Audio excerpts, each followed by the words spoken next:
నమస్తే అండి. డైరెక్ట్గా వీడియోలోకి వెళ్ళిపోదాం. ఒకప్పుడు మహాభారతంలో ప్రేమిల రాజ్యం గురించి విన్నాం. అంటే మగవాళ్ళే ఉండరు. అది నిజమా అని అనిపించేది. నిజమండి. ఎందుకంటే ఈ రోజుల్లో పురుషులకి నో పర్మిషన్. అటువంటి ప్రేమిల రాజ్యం ఉంది. మరి ఎక్కడుందో తెలుసుకుందామా? అది ఎక్కడో కాదండి, కెన్యా దేశంలో ఉమేజా గ్రామంలో ఉందంటే చాలా ఆశ్చర్యంగా ఉంది కదూ. అవును, నిజమే.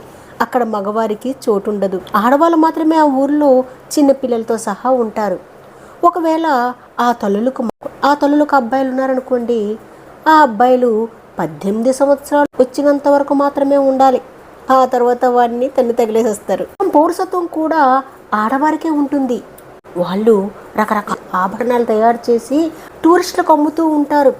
వ్యవసాయం కూడా చేస్తారు. ఇప్పుడిప్పుడే వాళ్ళకి ప్రభుత్వం బడి సౌకర్యం కూడా ఏర్పాటు చేసింది. ఊరు చూడ్డానికి చాలా వింతగా ఉంటుంది కదూ. మీకు ఎప్పుడైనా అవకాశం దొరికితే ఆ ఊరిని విజిట్ చేయడానికి ప్రయత్నించండి. Thank you.